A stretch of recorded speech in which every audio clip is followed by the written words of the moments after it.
día, ¿cómo están? Bienvenidos, vamos conectando. Hola Divina, muchas gracias por estar con nosotros como siempre.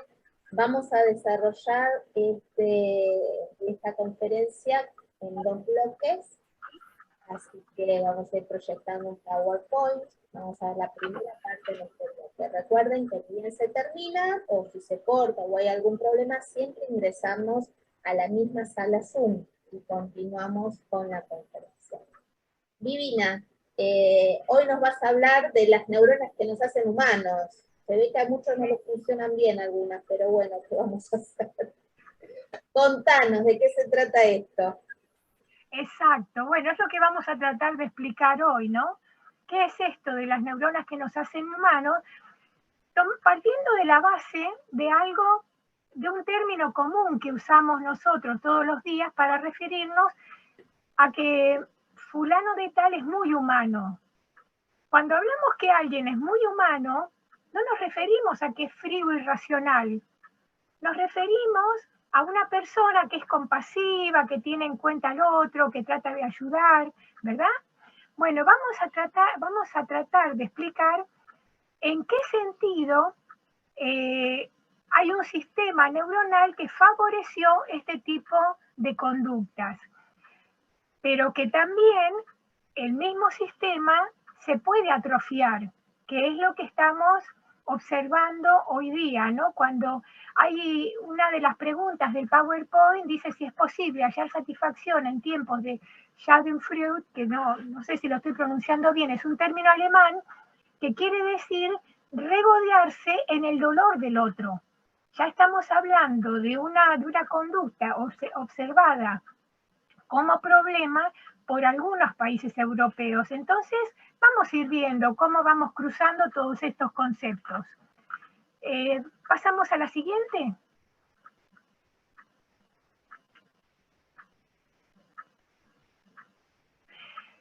Esta imagen es del 2017.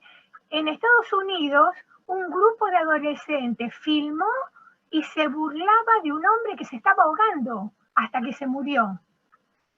Y después los jóvenes, cuando se supo, porque le pusieron el video en las redes y por eso fueron denunciados, pero después fueron dejados en libertad porque no hay legislación que obligue a rescatar a un ser humano en peligro. Entonces, a nosotros nos hace ruido esto, ¿no? Porque esta actitud, este problema de individuos que van corriendo los límites de lo que es bueno para la sociedad, lo que es saludable, de lo que es bueno, de lo que contribuye a la paz, van corriéndolo y no se puede hacer nada. Aparentemente no hay manera de frenar porque no hay legislación sobre eso. Comento como al pasar, ¿no? En Alemania, por ejemplo, declararon la emergencia nazi y resulta que no se puede hacer nada porque las personas, los manifestantes, después que se declaró la emergencia nazi, salen con las pancartas, con las esvásticas, pero como la esvástica no mata a nadie, no se les puede hacer nada. Entonces, estamos generando una corriente que no sabemos a qué nos puede conducir. Entonces, bueno, vamos a partir a qué es lo que nos hace humanos, por eso. Siguiente. Los ejes del contenido es primero que la evolución humana no es ni tan lineal ni tan clara. Vamos a pasar al motor del gesto, qué es lo que qué fue el factor que movilizó los cambios cognitivos para hacernos lo que somos. La evolución o convergente de las neuronas von Economo en grandes mamíferos y una aplicación de los modelos mariposa. Siguiente. La primera parte es que la evolución no es ni tan lineal ni tan clara. Siguiente. Y acá es una ficha de uno de los tantos árboles filogenéticos que hay, que indica, en teoría, según Darwin, a medida que se fueran descubriendo las nuevas especies en el registro paleontológico, parecería fácil ir ubicando esta especie viene antes de esta otra. Y resulta que en la práctica se ha armado un rompecabezas que es de muy difícil resolución. Este árbol filogenético consideraba, ya quedó viejo, este árbol consideraba un antepasado común, que eso lo había comentado a Piani la vez pasada, como antepasado común de los humanos a un antepasado con los chimpancés. O sea, que hay un antepasado que vincula a los chimpancés con los humanos. Y resulta que hace poquito se descubrió, anterior a que hace 15 millones de años, un posible antepasado de gorilas y humanos. Entonces eso cambió totalmente el panorama. Siguiente. En este panorama vemos que la evolución lineal, hasta veo que pongo un recuadrito porque lo que se considera en los últimos años como la línea Homo es a partir del Homo erectus. Hasta hace unos años se consideraba el primero como al Homo habilis, pero resulta que hace poquito se hizo un estudio más exhaustivo y se dieron cuenta que no tiene nada que ver el Homo habilis con el Homo erectus, porque el salto evolutivo fue muy grande. Pasamos de un cerebro de 400 centímetros cúbicos a un cerebro de 1100. Entonces, había que explicar eso. Y eso se explica desde, un poco nos puede ayudar las tecnologías. Por eso ponemos como signo de interrogación al Homo habilis, que usaba herramientas, pero para uso inmediato. En cambio, el Homo erectus,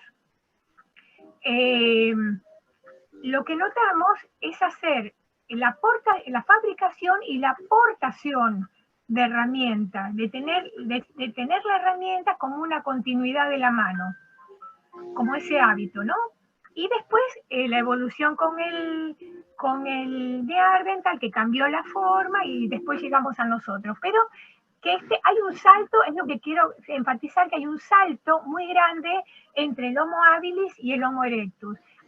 Siguiente, que vamos a detenernos después, ¿no? Entonces, en esto hay que tener en cuenta que una cosa, que lo que introdujo el Homo, la línea Homo, es una diferencia entre la evolución biológica y la evolución cultural. La evolución biológica que interviene en las mutaciones es absolutamente involuntaria e interviene en procesos estocásticos que vamos a definir en la siguiente filmina. En cambio, la evolución cultural envuelve un querer hacer algo y transmitirlo como conducta. Entonces, se refiere más a las conductas, la cultura como conducta que como objeto terminado. Siguiente. Un proceso estocástico es un conjunto de variables aleatorias que se cruzan en el tiempo. Y lo que vamos a ver como la evolución biológica y la evolución cultural también se cruzan en el tiempo. Y lo bueno de los modelos de atractor o los modelos mariposa es que permiten ordenar el flujo de tales variables, que es lo que vamos a intentar hoy, ¿no? Siguiente. Para eso, para entender la especificidad humana, vamos a analizar lo que dijo Leroi-Gourhan sobre el motor del gesto. Siguiente. Fue un etnógrafo muy conocido, es un especialista en arte rupestre, muy conocido en el ámbito académico, ¿no? Él, en su libro de el gesto y el lenguaje, analiza el gesto y la palabra. Él analiza que en realidad, a partir de la herramienta que elaboró el Homo erectus, lo que hizo el Neandertal es avanzar sobre los mismos pasos, ¿no? Es decir, agregar más movimientos, más pasos para perfeccionarla, ¿no? Como se muestra acá. Y otro de sus conceptos claves es el concepto de coordinación de polos operativos mano-cara. Este concepto de polos operativos, ténganlo en cuenta porque lo vamos a retomar más adelante. Siguiente. El útil Este es otro punto muy importante que dijo Leva Gurán. Dice que el útil, o sea, la herramienta lítica, depende del gesto, de la manualidad que lo hace eficaz, ¿no? Él establece una diferencia entre la acción manipuladora de los monos y una mano que desencadena el proceso motor. Y comenta que la diferencia es básicamente neurofisiológica. Esto lo dijo hace 60 años, que la diferencia es básicamente neurofisiológica antes que filosófica. Cuando dijo que es más neuronal que filosófica, se está peleando con todos los filósofos que desde hace milenios dicen que lo que nos hace humanos es el lenguaje. O sea, Leva Gurán lo está diciendo, lo que nos está definiendo como humanos fue un impulso neuronal, no el lenguaje. Y la verdad que todos los que han querido fundamentar la especificidad humana desde el lenguaje, y de ahí depender todo lo demás, se han ido por las ramas, no han llegado a buen puerto, como quien dice. Entonces vamos a fijarnos en la diferencia neurofisiológica. Sí. Hay un micrófono abierto por ahí, Mavi. Bueno, vamos a ver. La propuesta es que el rasgo neurofisiológico que impulsó el gesto técnico en homínidos inteligentes, pero sin corteza prefrontal, corresponde a un organismo que disfruta de realizar el mismo movimiento una y otra vez. Este es otro rasgo que lo vamos a tomar un poquito más adelante. Siguiente, por favor.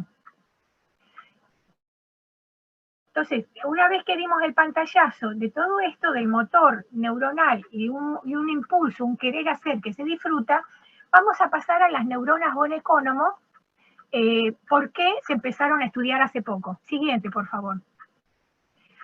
El impulso para estudiar las neuronas von Economo fue esto que comentábamos, que en el 2007 se descubrió un ancestro común de gorilas y homínidos y se empezó a estudiar en grandes mamíferos cuál es un rasgo común. Y se descubrió que el rasgo común, no solamente en gorilas y homínidos, sino en orcas, elefantes, ballenas y todo mamífero grande, es la emergencia de un tipo especial de neuronas que se llaman neuronas von Economo. Siguiente, por favor. Entonces, ¿qué es? ¿Es algo nuevo? Vamos a ver en la siguiente expresión, ¿no? O si es una expresión del ARN mensajero. Siguiente, por favor.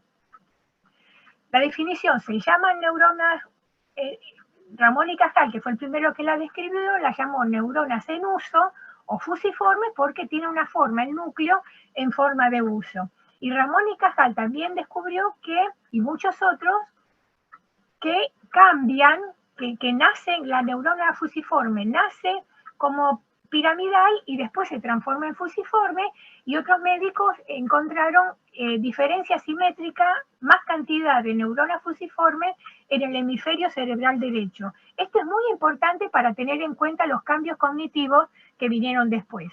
Siguiente, por favor. Ramón y Cajal comenta que él en sus estudios observó que las neuronas monopolares se transformaban en fusiformes para poder migrar con más facilidad a través del tejido, porque obviamente una neurona piramidal no viaja tan cómodamente como en forma de uso. Y vamos a ver, esto fue tomado como una inferencia que ahí quedó, y vamos a ver qué pasó ahora hace poquito. Siguiente. Pero es importante porque él también dijo que se volvía fusiforme por cuestiones de economía energética. Este concepto de eficiencia energética en el flujo neuronal. Un grupo de Tokio pudo describir que en el feto humano las neuronas que nacen piramidales reciben señales químicas de ARN mensajero para transformarse en neuronas fusiformes. Esto, bueno, si bien el grupo lo hizo no le interesaba corroborar lo que había dicho Ramón y Cajal, de modo indirecto confirmó lo que Ramón y Cajal dijo hace más de un siglo. Siguiente. Ahí tenemos de dónde vienen, ¿no? Y por qué solamente se da en grandes mamíferos. Se da en grandes mamíferos porque es propia de grandes masas corporales que necesitan tener un sistema que integre las percepciones del entorno con rapidez para poder introducir respuestas corporales inmediatas con economía de recursos. Siguiente. Y esto permitió observar cómo los grandes mamíferos tienen lo que se podríamos decir funciones avanzadas en la conducta. No solamente de lo social, sino desde las estrategias heredadas, ¿no? Desde prácticas o conductas que se aprenden, ¿no? Presentan todos, ballenas, orcas, son sumamente delfines, patrones sociales muy complejos, estrategias de comunicación a distancia, forman coaliciones, se sienten impulsados a cooperar unos con otros, transmiten estrategias adaptativas, esto que hablábamos de conductas que se aprenden, tienen autorreconocimiento en espejo, que esto nos habla de una inteligencia superior y hacen uso de herramientas. Siguiente. Esto se empezó a estudiar con más profundidad en los últimos 20 años. Y las neuronas bonecónomo, vamos a ver cómo impulsan conductas de cooperación en elefantes, que según se ha observado hace poco. Siguiente. Que vemos cómo en Tailandia se hizo un estudio donde se observó en elefantes que tenían que tirar juntos de cuerdas y que el que ganaba obtenía una golosina. Sin embargo, cuando alguno de las parejas se retrasaba, observaron que su compañero lo esperó hasta poder tirar juntos, porque la meta, se dieron cuenta, era elaboraron estrategias en el momento para emparejar la conducta de todos y que todos obtuvieran la golosina. ¿Se dan cuenta? Esta es una muestra de cooperación sin competencia, que es una conducta observada, que va siendo observada en muchos grupos que tienen estas neuronas en particular. Pero todavía no explicamos por qué nos hacen humanos, ¿no? Esto lo vamos a ver ahora. Siguiente. Pero lo que quería resaltar esto, de cómo aprenden esta conducta a cooperar sin competencia. Y después observamos en los elefantes que usan la trompa como una quinta extremidad, como si fuera un brazo. Siguiente. Para abrazarse, para hacerse mimos, para recoger alimento o para darse una refrescadita. Para todo usan la trompa de una manera similar a como nosotros usamos el brazo. Siguiente, por favor. Entonces, una vez que tenemos el pantallazo bastante rápido, después si quieren vamos a tratar de que nos queden unos minutos para hacer preguntas, por si quieren hacer preguntas. Vamos a ver cómo ubicamos todos estos cambios en el cerebro de los homínidos y partiendo del modelo mariposa observado en cerebros animales. Siguiente, por favor. Bueno, partimos de algo que se observó en los últimos años, que se demostró también que el flujo neuronal, o sea, el flujo energético en el cerebro de todos los animales, sigue un patrón de mariposa. Esto sin que intervenga la voluntad, el deseo o la voluntad del animal. Simplemente les pasa, los elementos se organizan con patrón de mariposa. Siguiente. Entonces vamos a aplicar este modelo al Homo erectus que presenta emergencia del sistema bonecónomo. ¿Y por qué este sistema generó cambios que no generó en otros mamíferos con neuronas bonecónomo? Partimos de la base de que el sistema, hay más neuronas bonecónomo en el hemisferio derecho que en el izquierdo. Y con esto vamos a tener en cuenta, vamos a pasar a la otra filmina. Bueno, ¿por qué afirmamos que las neuronas impulsaron procesos de complejidad neuronal neuronal en el Homo. Siguiente, porque este es el punto nodal de la conferencia, ¿no? Porque el Homo erectus comenzó a hacer las herramientas con ambas manos y fue el hábito de emplear ambas manos para fabricar útiles líticos lo que impulsó el flujo, porque sabemos que cada mano responde a un hemisferio en particular, y al emplear ambas manos para hacer la herramienta, impulsó el flujo cognitivo entre los hemisferios y ahí se comenzó a movilizar el aumento de complejidad neuronal.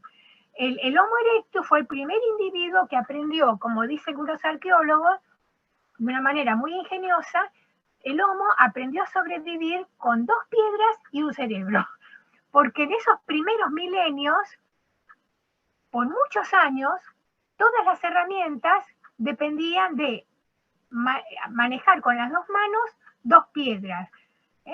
¿Cómo sobrevivieron con 2 piedras y un cerebro? Porque era el cerebro el que les indicaba qué hacer. Siguiente. Y vamos a ver cómo intervinieron los procesos después neurofisiológicos. En principio se formó, ¿cómo intervino la dopamina en esto?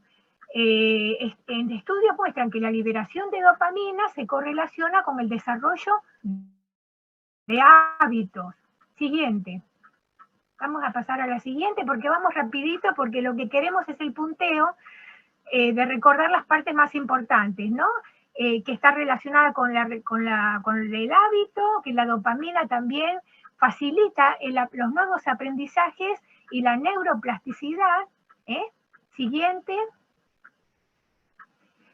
Hicieron una prueba con ratones y demostraron que los ratoncitos autopercibían, fueron entrenados para autopercibir impulsos, para anticipar el placer, ¿no? Entonces, ellos aprendieron, estamos hablando de ratones, ¿no? Que aprendieron a anticipar el bienestar en determinados contextos y a perseguir la obtención de tales experiencias de bienestar, que en esto está envuelto también la dopamina. Siguiente, por favor. Lo comentamos porque veremos cómo la dopamina está envuelta también en cuestiones que no son a veces tan saludables en los humanos. El desequilibrio de dopamina, ¿no? Y que la dopamina también es un modulador clave de la motivación. Son todos aspectos que se descubrieron hace poquito, estamos hablando de los últimos años, de aspectos de la motivación de determinadas conductas que se liberan en el núcleo accumbens. Todas estas expresiones de dopamina se producen en el cerebro, no en las manos. O sea, es el cerebro el que va indicando esto. Entonces, el rasgo, ahí recordamos de por qué, y comentamos que el Homo disfrutaba de realizar el movimiento repetitivo una y otra vez. Pero lo que sostenemos es que lo realizaba también porque se sentía bien después de hacerlo. Porque como consecuencia de esta movilización cognitiva de los procesos mentales, sentía que la cabeza se le expandía, por decirlo de alguna manera, y en eso estaba el disfrute, de que se sentía mejor con eso. Y aunque realizaban las mismas conductas, vemos en el registro arqueológico cómo tenían conductas avanzadas como respuesta de esa adaptación de un cerebro más adaptativo. Siguiente. Recordamos lo que habíamos dicho del avance, del desarrollo de los polos operativos. Siguiente. Y acá vemos cómo encontramos demostración de conductas avanzadas, aunque mantuvieran el mismo tipo de herramientas. Hace más de 500.000 años se descubrió un cráneo en España, en Atapuerca, un cerebro de más de 500.000 años de la especie anterior al Neandertal, el heidelbergensis, con una patología muy rara, craniosinostosis, ¿no? Que es que se sueldan anticipadamente las placas óseas del cerebro, ¿no? Y eso produce retraso mental, produce toda una serie de trastornos físicos. El análisis forense reveló que a la nena se le habían soldado las placas siendo muy chiquita. Y sin embargo, fue asistida por el grupo hasta los 10 años. O sea, esto nos habla de individuos que sabían cómo cuidar y que querían cuidar.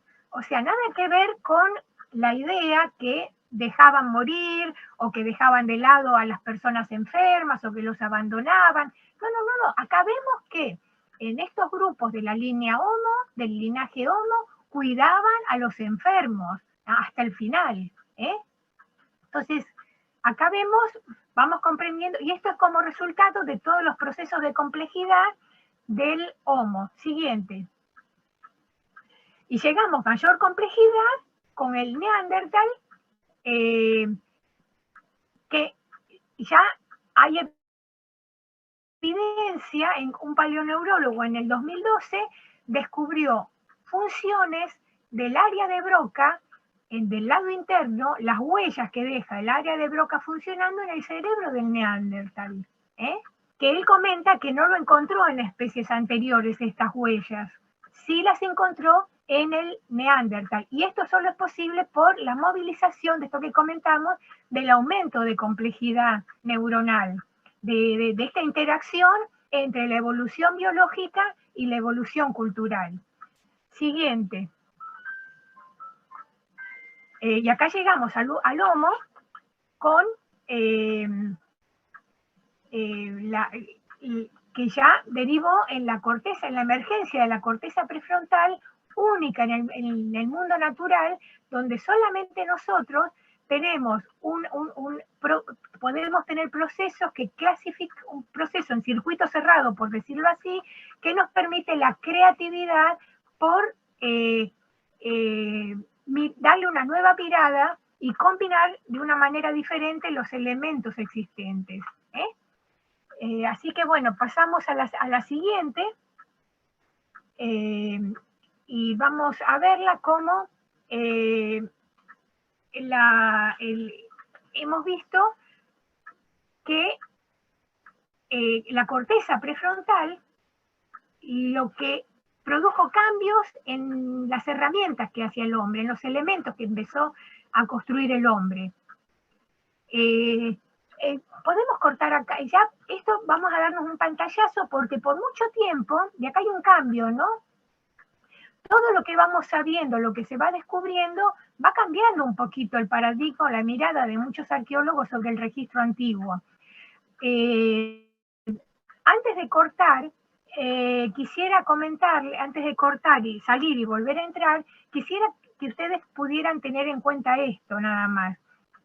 Por mucho tiempo se pensó que como los primeros Homo sapiens no crearon nuevas herramientas, sino hasta hace 30.000 años, se preguntaban, ¿no? ¿Qué había pasado durante 70.000 años? Que durante los 70.000 años que siguieron usando las herramientas anteriores. Habíamos quedado en que durante mucho tiempo se lo consideraba en estos, porque estamos hablando, hay un fuerte consenso de establecer, de registro óseo del Homo sapiens hace 100.000 años. Hasta ahí eso no se discute. Estamos hablando de 100.000 años atrás, los primeros enterratorios. Como algo regular, una práctica asociada al Homo sapiens. Esa necesidad de enterrar a los muertos. Pero no encontraron cambios en la tecnología, hasta que se fueron descubriendo estatuillas y flautas, confección de flautas, a través del tiempo. Y eso nos hace pensar, ahora si pensamos en, ahora que tenemos conocimiento que la corteza prefrontal también está relacionada, también es lo que nos introduce solamente a nosotros el desconcierto por la muerte traumática de un ser querido. Un ser querido que se muere. Uno se imagina en esa época con todas las bestias, los mamuts, muertos por mamut, por los grandes, los leones cavernarios eran, se imagina, un león es grande o un tigre de Bengala, los leones cavernarios eran más grandes todavía. Eran bestias realmente imponentes que mataban a los humanos. Y el conocer esas muertes violentas generó estrés postraumático, solamente en el Homo sapiens. Entonces, uno puede inferir que todo tuvo durante milenios el hombre tratando de ver cómo podía enfrentar el estrés postraumático, el dolor, por medio del arte, elaborando, inventando herramientas que lo conecten con la vida. Porque fíjense ustedes, todo lo que conocemos en la actualidad sobre las artes plásticas se inventó en ese momento. La música, la escultura, la pintura, probablemente el baile y el canto. Todo eso se inventó en esos primeros años para conectarse con la vida, porque tener elementos que lo conecten con la vida, por ejemplo con la flauta, que le permite identificarse con el canto de los pájaros, o hacer pinturas de grandes bestias para poder manejar los propios temores que le generaba ver esas bestias, todos esos son procesos que lo podemos entender ahora a raíz de lo que se viene sabiendo de las relaciones entre la corteza prefrontal y los procesos de duelo. Todo eso se vino descubriendo y elaborando desde las neurociencias hace relativamente pocos años. Entonces, yendo para atrás, uno puede entender que al hombre le interesaba más que hacer herramientas para matar mejor, como digo, herramientas para sentirse, para volver a sentir placer y paz mental para enfrentar el estrés postraumático.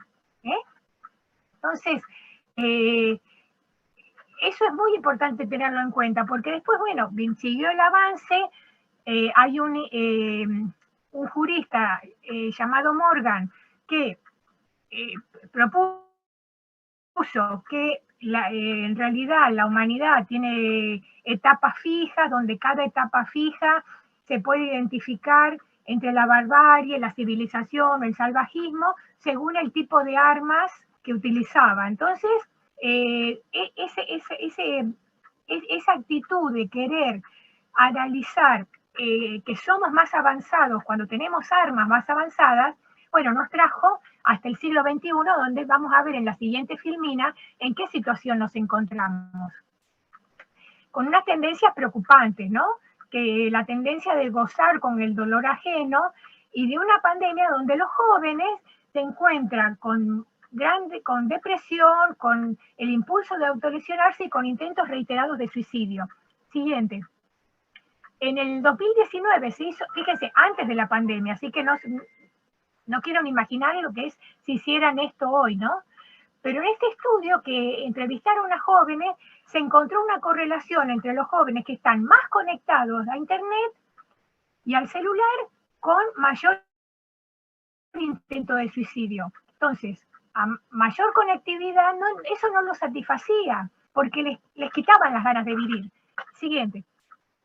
Entonces, por eso, esto lo relacionamos con las neuronas von Econom. Acá vemos como las neuronas, esto se descubrió que las neuronas se atrofian si no se desarrollan.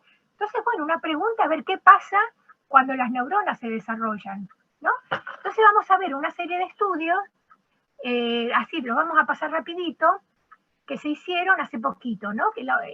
Un estudio que se hizo sobre padres, sobre todo se empezó antes, pero se terminó de completar con la muestra, aprovechando el aislamiento de la pandemia, qué pasa con padres que tienen contacto frecuente con los hijos. Siguiente. Se encontró que, por ejemplo, las madres, a partir del nacimiento de su bebé, le crecía el cerebro. Notaron por estudios, por imágenes, un aumento del volumen de la materia gris en aquellas madres que están preocupadas por la crianza de su bebé, ¿no? Yo me reía cuando leía esto, porque digo, yo no tengo hijos, ¿no? Pero todas mis amigas que han tenido bebés, cuando tuvieron sus bebés, lo que comentábamos en las reuniones era que estaban sin dormir, o sea, la autopercepción, ellas no se sentían más inteligentes, se sentían dormidas, agotadas, cansadas. Así que las primeras sorprendidas, suponemos, cuando le hicieron el estudio y había un aumento de materia gris, deben haber sido las mismas madres, ¿no? Pero fíjense ustedes, una consecuencia positiva de aumento de complejidad, de esto que hablamos, de cambios que aumentan la complejidad cerebral. Siguiente. Estos cambios no son solamente para madres comprometidas, sino para padres comprometidos. Estudios de padres convencidos de la importancia de su papel se relacionó con el aumento del volumen del hipotálamo. Fíjense qué notable, ¿no? Un aumento del volumen en el hipotálamo, que es una estructura fundamental de la memoria y del bienestar también, ¿no? Siguiente, por favor. Entonces, otro aspecto que se estudió vieron que también es una experiencia común que la madre, cuando está pendiente de su bebé, aprende a sincronizar qué es lo que le está pasando al bebé. Y el bebé se da cuenta que la madre lo interpreta. Eso se llama orientación mutuamente receptiva y coordinación fisiológica, ¿no? Y probaron que la coordinación fisiológica depende de esa coordinación mutuamente sensible y afectuosa. Cuando el bebé se siente querido y la madre quiere al bebé, ahí se produce la coordinación fisiológica. Siguiente. Y esta coordinación no es solo entre madre e hijo, sino entre padre e hijo. Esto es muy reciente, este estudio también, donde se observó sincronía entre los varones con sus hijitos. Se hicieron estudios por imágenes y se observó un aumento de la actividad en la corteza prefrontal y en la unión temporoparietal durante tanto el padre como los hijos en la resolución, y fíjense este punto, cooperativa de problemas. Padres e hijos que se habían acostumbrado a una relación de cooperar en la resolución de un problema. Estamos hablando de algo diferente de un padre que compite con el hijo. Estamos hablando de un padre que se entrena para solucionar de manera cooperativa, para abordar problemas con los hijos, y los beneficia a los dos, ¿no? Además, la actitud del padre hacia su rol se relacionó con la sincronía neuronal. Siguiente. Tengan en cuenta todos estos aspectos, ¿no? Después otro estudio, que abrazar y tener contacto físico genera endorfinas, y eso es bueno para la salud mental. Siguiente. Y este es otro estudio de la semana pasada, que se encontró la base molecular y neural, o sea, el circuito neurológico para esa sensación de placer, del toque placentero. Esa sensación de toque placentero que se pensaba que estaba vinculada con el contacto, con cualquier contacto, con un pinchazo o con un golpe, que era el mismo circuito neuronal. Y no, lo que se descubrió que es un circuito específico para el toque amoroso, y que eso retroalimenta también las buenas sensaciones y la salud mental, ¿no? Así que vamos teniendo muchas pistas de cómo hacer para estar saludables mentalmente, para estar mentalmente saludables y tranquilos. Siguiente, por favor. Pero sin embargo, vemos que la realidad, lamentablemente, en la gran mayoría de los jóvenes y en las personas mayores, como vamos a ver, no es así. Siguiente, por favor. Y vamos a ver los efectos, porque esto está relacionado entonces, como lo relacionó en la encuesta que hicimos anteriormente, con los efectos deleterios de la nomofobia, ¿no? que evidentemente hay desequilibrios en la expresión de dopamina, por eso se la ha asociado con una adicción. Siguiente, pero vamos a ver, lo que observamos es la filmina de los celulares como islas, es una imagen que hace mucho que está en internet, es una imagen vieja, no es de ahora, pero que expresa eso que se había observado de que las personas como que se aíslan dentro de internet, como está esta pareja, que están juntos, pero le interesa más estar pendientes, estar conectados mediante el celular. Siguiente, vamos a ir rapidito para ver si alcanzamos con todo. Y esta otra imagen también es vieja, que si no fuera un chiste, sería un chiste si no fuera porque sabemos que lamentablemente fue real, ¿no? De gente que se siente que no actúa, sino que la única acción es mirar al celu. La pregunta, ¿por qué no pueden los chicos despegarse del celu? Siguiente. ¿Es simplemente un mal hábito o una conducta aprendida con efectos deleterios que se pueden desaprender? Esto es lo que queremos dejar como mensaje por nuestra propia salud mental. Siguiente, por favor. ¿Recuerdan el factor que había impulsado la enorme complejidad del Homo? Siguiente. ¿Se acuerdan? Era la interacción de las dos manos pero dirigida por el cerebro. El cerebro, la dopamina que libera el cerebro con las dos manos y el placer de fabricar algo que me hace sentir placer. Y por eso es que era muy común, todos comentan, el Homo erectus vivía con el arma en la mano, como están muchos hoy con el celular en la mano, que parece que no se lo pueden desprender. Siguiente. Pero vemos que en el hombre, lo primero que hizo no fue seguir con la herramienta, sino crear, para superar la angustia del estrés postraumático, generó el arte, no generó más armas. No generó más armas para destruir al león, para matar a todos los leones, para matar a todos los que habían asesinado a su ser querido. ¿Se dan cuenta? Él trató de encontrar algo dentro de sí mismo que le permita superar esa situación, porque evidentemente no estaba la solución en salir a matar a todos los leones, salir a matar a todos los mamuts. Esto es para que se den cuenta cómo funcionaba la mentalidad del hombre supuestamente primitivo. Siguiente. Siguiente, Mavi. Entonces vemos la tecnología a través de los siglos, en manos humanas, inclusive un bisturí, ustedes como futuros médicos van a disfrutar de algunos de ser cirujanos, pero siempre muchas de estas tecnologías intervienen ambas manos. Siguiente, pero para construir cosas. El arte también tocado con las manos para producir placer, la flauta y la guitarra particularmente intervienen las dos manos. Siguiente, por favor. ¿Y recuerdan los polos operativos del Elba-Urán? Siguiente. El polo operativo cara-mano, ¿no? Pero decíamos, el que dirigía, el polo importante, era el cerebro.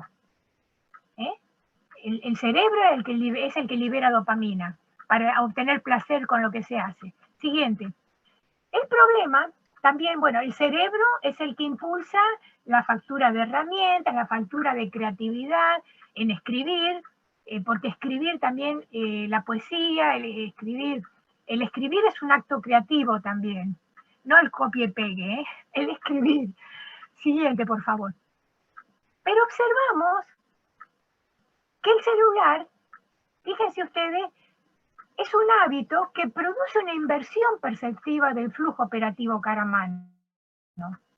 Desde chicos se nota el problema más en los jóvenes, porque los jóvenes aprenden, se habitúan a que tienen que, el estímulo lo reciben del celular, no de usar su propio cerebro. Y como todo el mundo lo hace, como todo el mundo está con celular y como nadie les advierte para que hagan otra cosa, llegamos al estado en que la propuesta es invitarlos a pensar si acaso en el estado en que está hoy día la sociedad no es por esto, ¿no? Por este mal hábito. Siguiente. Porque vemos de un padre, de esta pareja, por supuesto, si esta pareja tiene un hijito, el hijito antes de los 2 años Lo normal es que le den un celular para que se las arregle solo, para que se calme, para que no llore, y llegamos a la situación que están todos aislados y ahogados en el mar virtual. Siguiente, por favor. Porque no es que Internet en sí sea malo, es una herramienta maravillosa, pero es la actitud con la que abordamos al celu, con lo que nos conectamos al celu. Entonces, una posible salida puede ser limitar fuertemente el uso del celular y reemplazarlo con interacciones cooperativas y diversas expresiones artísticas. Siguiente. Entonces, la idea de que ustedes ven, las neuronas icono, como decimos, que nos hicieron humanos porque favorecieron todo un flujo, una retroalimentación de emociones, de dopamina, de endorfina, que abrieron la cabeza, aumentaron el bienestar de nuestros antepasados. Pero llegamos a un punto, pero tenemos que seguir usando el cerebro si queremos estar bien. Y eso no es dependiendo del celular. Siguiente. Es considerar un mal hábito, ¿no? Porque las redes, uno se fija, los chicos usan quiero estar conectado, ¿no? Es como que no se sintieran capaces de hablar o de pensar por sí mismos, sino que necesitan ver qué es lo que pasa en el resto del mundo. Y eso no solamente le pasa a los jóvenes, los adultos que están todo el día viendo la televisión o pendientes de las redes, que muchas veces no son positivas, que sabemos que las fake news existen, las cosas no chequeadas existen. Entonces eso produce una corrosión del carácter, porque lo que observamos, si el uso del celular nos diera la felicidad o nos hiciera más tranquilos, bueno, no habría problemas, pero lo que observamos es al revés, que más dependencia del celular en los adultos, una corrosión del carácter, y en los jóvenes el aumento de la ansiedad, autolesiones, inducción al suicidio, y repetidas veces, ¿no? Entonces, algo hay que hacer con esto, y esto es la invitación para reflexionar sobre una manera diferente de ver las cosas, ¿no? Porque lo que tenemos es que intentar comenzar al revés, que el cerebro impulse a la mano para escribir, para querer hacer cosas, ¿eh? Para disfrutar de usar nuestro cerebro, no el celular. En todo caso, usarlo el celular como un medio para aprender y para escribir. Siguiente, por favor. Porque recuerden, el primer impulso humano para adaptarse al medio fue generar arte, no más herramientas, no matar a todos los leones. Siguiente, por favor. Y ustedes como futuros médicos pueden disfrutar, esta imagen me encanta, es una imagen antigua, de usar las manos en el arte de curar, porque el arte, a mí siempre me llamó la atención que el término arte, tecné, es el mismo término de técnica. O sea, el arte y la técnica están imbricados, pero en el caso de el arte es el uso combinativo, el uso creativo de las técnicas conocidas. Y ustedes pueden emplear el arte de curar y usando todo lo que saben, combinándolo creativamente y disfrutando de combinar creativamente todo lo que saben para ayudar al otro. Entonces esa es la siguiente, esa es la idea final, ¿no? Muchas gracias. Estoy abierta a las preguntas porque he sido mucho material, pero esperemos que se haya comprendido, ¿no? Ahora estoy mirando. Si nos quieren hacer precisamente sobre el uso de las manos, hacer un comentario, si me escuchan bien. Yo, bueno, como todos saben, una de mis actividades es ser docente en terapias complementarias. Y yo escribí precisamente una especie de tesis, un trabajo práctico hace poco, me sirvió para sacarme el 10 en el curso que estaba haciendo, pero nada más. Yo noto en el adulto mayor que a veces tiene problemas de memorización, problemas de retener conceptos, problemas de interpretación, que cuando van avanzando en procesos de reflexología, donde están obligados a utilizar las dos manos y con cierta calidad para la mecánica de la técnica, utilizar la interpretación de los accionarios reflejos en el organismo, ¿cómo neurales avanzan y cómo generan una neuroplasticidad diferente por el simple hecho de usar esas dos manos. Que lo que son al principio de un año no es al final de otro. Y ellos van encontrando también esa diferenciación. El usar las manos son actividades para los adultos mayores que debían ser fáciles de adquirir y de tener. Y este tipo de cursos, este tipo de enseñanza, realmente yo notaba que mejoraba su neuroplasticidad, ese flujo, esa información que corría de un hemisferio al otro. Simplemente, a modo de comentario, la neuroplasticidad en el aprendizaje muchas veces se garantiza con el uso de las manos. Y bueno, a ver, claro que sí. Claro que, gracias, Mavi, claro, es así, tal cual, tal cual. Muy bien. Y después respecto al celular, una de las cosas, todos usamos los celulares y vos sabés que estamos todo el tiempo así, pero del otro lado del celular, la persona no termina siempre respondiendo de forma automática. Entonces, generando esa dependencia del celular, me parece, que hay que corregir de los dos lados, del que manda el mensaje y del que lo recepciona. No sabemos esperar que nos contesten un mensaje cuando tengan tiempo. Estamos siempre, porque es típico, te mandé un mensaje hace 5 minutos, pasó esto hace 2 minutos, y antes no teníamos celular y los mensajes fluían diferentes. Bueno, esa es mi opinión. No, claro, sí, por eso es una invitación a pensar. Uno puede imaginar, ¿no? Así como los arqueólogos decían que el Homo aprendió a sobrevivir con 2 manos y un cerebro, hoy parece que los jóvenes piensan que solo van a sobrevivir con 2 pulgares y un celular, no con el cerebro. Están pendientes de usar los pulgares, de cuántos pulgares les mandan, cuántos likes les mandan, y no de usar el cerebro para otras cosas. Es un circuito que se aprende y se puede desaprender. Es una conducta aprendida. Como todo el mundo lo hace, nadie se lo cuestiona, pero se puede desaprender. Es lo que queremos comentar, ¿no? Si queremos tener un poco de tranquilidad. Sí, Vivina, ante todo, yo tuve un problemita de conectividad en un momento, pero bueno, la síntesis que usted ha hecho es realmente excelente. La quiero felicitar aquí públicamente y ha tocado los temas más sensibles del que hacen al ser humano, ¿no?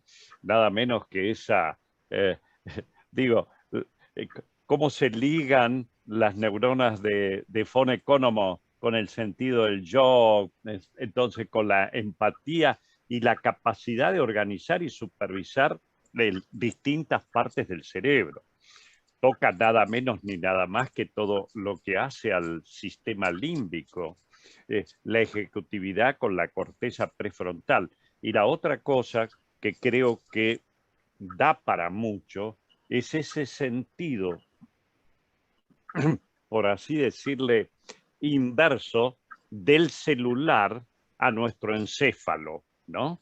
Que está llevando a casi un automatismo desde edades muy tempranas y lamentablemente no vamos generando aquello que hace a la abstracción, al pensamiento más profundo, ¿no? Y lo vemos a diario, lamentablemente lo vemos a diario, ¿no? Porque uno dice, bueno, si total lo tengo entre mis pulgares, teóricamente tengo el Babel, ¿no es cierto? La biblioteca de Babel ahí, pero no es así, porque justamente nada menos ni nada más que dejamos de lado todo lo que hace a la reflexión y lo que hace, como reitero, a a la abstracción también, ¿no? Así que yo, desde lo más profundo, la felicito. Gracias, ¿no? doctor. Y considero que es una conferencia para que la vean a posteriori todos los alumnos, porque usted sabe que hoy día están participando poco por todas las actividades que tienen que realizar como consecuencia de ese año y medio en que no han tenido actividades digo, presenciales, ¿no? Así que bueno, felicitaciones. Muchas gracias, doctor. Muchas gracias. Aprecio mucho sus palabras. Yo los invito a que descarguen en el celular la aplicación Respuesta Automática para que a veces se desenchufen del celular. Después contestan los mensajes, pero la respuesta automática viene bien para eso. Desenchufarse un poco del celular. Antes ahí estoy. y respondíamos a todo. Ahora tenemos que estar esperando el celular que suene. Ahí estoy viendo al profesor Eduardo Escarlato, nada menos ni nada más que con la escultura que hizo Cullen del gran Posadas atendiendo a los niños. Qué linda foto, Eduardo.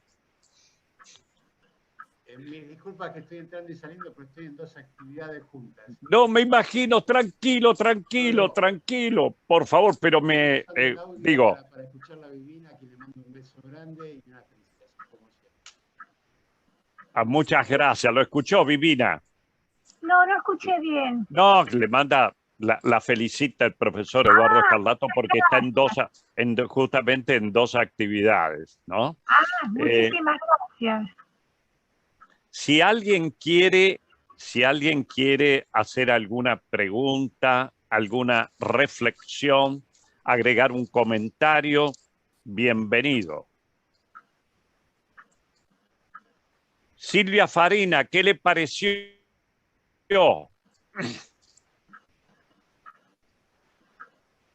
No sé si está ahí, Silvia.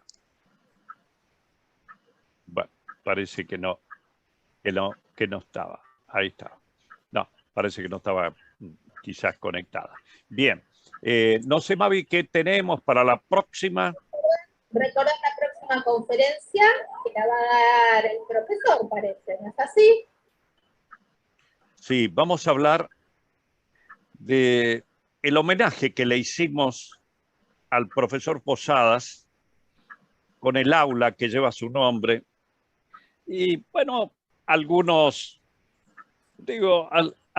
vicisitudes que tuvimos para, refaccionar el aula. Era un momento muy difícil de la Argentina, 2001-2002, y queríamos hacerle el máximo homenaje como uno de los directores del hospital, al más grande para mí, porque vivió nada más que 8 años y todo lo que dejó Alejandro Posadas por el hospital, y me parecía que le faltaba algo y que tenía yo la responsabilidad como director de docencia e investigación. Entonces, cuando se cumplieron los 100 años de su desaparición, en el año 2002, le hicimos ello, pero previamente juntamos todos los familiares por las 2 ramas, tanto por la rama de los Martínez, que era su madre, como por la rama de los Posadas, en distintos puntos, no solamente de nuestro país. Nos fuimos a donde nació, que nació en Saladillo. Hablamos con todas las autoridades y pudimos hacer que no solamente vinieran, sino que, merced al sobrino nieto que está acá, de la estancia que era de los Posadas, allá, esto es en Roque Pérez, traer todos los objetos que se tenían de Alejandro Posadas. Y le hicimos una muestra ahí en la antesala del aula que hoy lleva su nombre.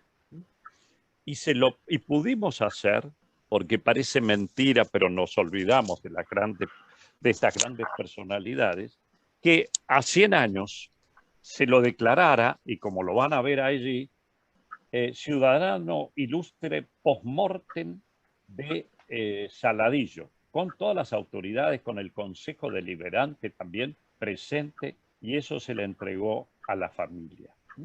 Entonces, bueno, nos quedamos conformes con este homenaje porque trascendió y la familia se sintió muy identificada. Eso más o menos lo que vamos a hacer, obviamente con una breve introducción de las cosas que dejó el gran Alejandro Posadas, muerto a los 31 años. 31 años. Bien.